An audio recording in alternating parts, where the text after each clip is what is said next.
안녕하세요. 정치빈입니다. 가볍게 다룰 주제는 아닌데 가볍게 다뤄보겠습니다. 윤 대통령 지지율이 굉장히 낮습니다. 뭐 10% 지지율 여기까지 나오는데 최근 문의 한 3주 만에 20%로 회복했다고 합니다. 사실 이것도 그렇게 높은 건 아니죠. 이게 언론들이 10% 지지율 나왔을 때 왜 근데 하야나 탄핵 분위기 이런 게 안 만들어지는 데서 좀 분석 기사가 좀 나오기도 했어요. 실제로. 근데 제가 이거 보면서 저는 좀 생각이 달라서 좀 그런 거 위주로 한번 얘기를 해보려고 하는데 대체적으로 기사들 내용은 쉽게 말하면 그 현 지금 야당의 일 대표 주자가 이재명 당대표라서 그렇다는 거예요. 그러니까 이재명 당대표가 비호감도가 센 대표다 보니 그러니까 윤 대통령이 만약에 뭐 이렇게 내려오게 되면 자리에서 내려오게 되면 그 사람이 대통령이 되는 거 아니냐. 그러니까 그렇기 때문에 촛불이 활활 타오르지 않는 것이라고 보는 거죠. 뭐 물론 뭐 그렇게 볼 수도 있겠는데 실제 보면은 뭐 그런 건 있었죠. 사실 그 이제 박통 때 이제 탄핵 국면에서도 사실 사람들 말이 다 안 했지만 그 민주당의 당 대표 민주당의 후보가 가장 그 이득을 그러니까 다음 정권에서 유리한 위치에 갈 거라는 건 다 알고 있었고 실제로 문 대통령도 굉장히 쉽게 당선이 됐죠. 민주당 역사상 그렇게 쉽게 대통령이 된 경우는 처음이지 않습니까? 항상 그들은 어렵게 대통령이 됐는데 근데 그런 게 있음에도 불구하고 저는 단순 비교하기 좀 어렵다고 보거든요. 그때 상황이나 지금이나. 그러니까 그때는 뭐 문통이 이미지도 나쁘지 않고 좀 비호감도가 없는 사람이다 뭐 그런 얘기 하시는 것 같은데 저는 좀 이게 저도 이게 기자를 하다 보면 제 세상에 갇힐 때가 되게 많긴 한데 어쨌든 뭐 그런 시각에 의해서 말씀드린다는 걸 해드릴게요.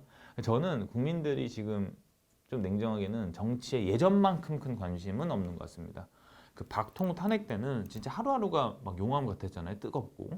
근데 지금은 뭐가 나와도 좀 그렇게 큰 반응은 없습니다. 사실 보면 막 명태균 씨 녹취록이나 김건희 여사 논란 등 계속 터지고 있는데 그러니까 이슈가 계속 나오고 있거든요. 사람들이 그렇게까지 잘 몰라요. 그러니까 이게 다이나마이트가 되고 있지 않다는 거죠. 근데 만약에 이게 똑같은 일이 과거 정부에서 벌어졌다면 어떻게 했을까? 저는 진짜 심각할 거라고 보고 있는 거죠. 분명히 큰 일이었을 거고 실제로 이제 본인도 위협감을 느끼다 보니까 대통령도 사과를 하지 않았습니까? 어쨌든. 근데 이게 좀 야권 사람들하고 좀 얘기를 좀 해보면 결정적인 트리거가 없다라고 얘기를 해요. 그러니까 뭐 하나 걸리면 쭉 갈 거다 이런 건데 사실 다른 정부를 주면 되게 결정적인 거라 볼 수 있지만 어쨌든 지금 뭐 대통령 지지도 낮고 하니까 더 큰 뭔가가 나오길 어쨌든 생각을 해야 된다는 거죠. 근데 저는 좀 이거는 쉽지 않다고 보고 있거든요. 그러니까 일단 다시 그 탄핵을 한다는 거는 사회적으로 부담스럽습니다. 그러니까 비용도 엄청나고 물론 이게 민주주의의 특징이라고 볼 수 있지만 그리고 국민들도 그런 여러 가지 상황을 다시 되풀이하는 거는 쉽지 않다고 판단했을 거라는 거죠. 어쨌든 굉장히 혼란스럽고 그때만 해도. 그러니까 저는 이래서 이런 여러 가지 좀 복합적인 상황 때문에 뭔가 되게 국민들이 분노를 좀 안 쏟아내고 있다는 생각도 좀 들고 있습니다. 이거 굉장히 좀 크다고 좀 보고 있거든요. 그러니까 탄핵이 이제는 진짜 아무렇지 않은 단어가 됐지만 또 한다? 뭐 이거는 쉽지 않은 거죠. 그러니까 오히려 한 2년 이제 반 남았죠. 그러니까 시간이 약이야 뭐 이렇게 생각하면서 어쨌든 좀 이런 정치 국면을 좀 잠잠히 지켜보고 있는 거 아닐까라고 생각을 할 수도 있는 것 같습니다. 물론 야권의 지지자들은 전투력이 굉장히 강하죠. 집회도 매주 하고 있고 하지만 소위 뭐 중도층, 그러니까 정치력이 상대적으로 덜한 사람들이 움직이기엔 약한 거 아닐까 이렇게 보는 거죠.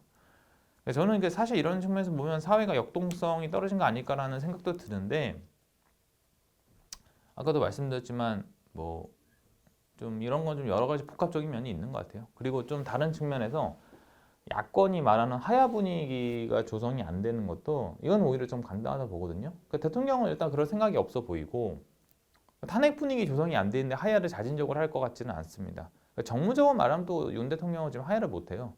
그러니까 하야를 하면 굉장히 모든 수사가 자기한테 이게 대통령이 아닌 사람한테 몰릴 것이고 측근들 포함해서 정부 여당도 너무 많은 관계자가 형성이 됐기 때문에 진짜 그 박통 때 탄핵 그때보다 더 위험해질 수 있는 거죠. 사실 한국도 미국처럼 보면 미국은 워터게이트로 닉슨 대통령이 물러나고 다음 대통령이 사면권을 행사해 줬잖아요. 그런 게 아닌데 본인이 위험한 상황이 초래될 수 있는데 나갈까? 이런 건 좀 생각해 볼 만한 지점인 것 같습니다. 지금 어쨌든 뭐 야권이 제기한 문제가 몇 가지인데 그걸 다 감당하기 쉽지 않다는 거죠. 결과적으로 저는 탄핵하야 당장 쉽지 않을 거라고 보고 있습니다. 매번 얘기하지만 저는 좀 정부 여당도 어쨌든 거대 야당을 좀 존중하면서 뭐 나름 법안도 통과시켜주고 거부권도 좀 덜 상대적으로 쓰면서 협상의 분위기로 가야 된다 생각하고요. 반대로 저도 야당도 좀 탄핵 얘기를 좀 덜 하고 그런 얘기 하면 좀 파트너하고 좀 협상하기 쉽지 않으니까 어느 정도 타협하면서 정부 여당을 존중해야 되지 않을까 싶습니다. 여러분들은 어떻게 보시나요? 좀 많은 분들이 좀 의견 또 주시면 더 감사할 것 같습니다. 네, 정치민이었습니다.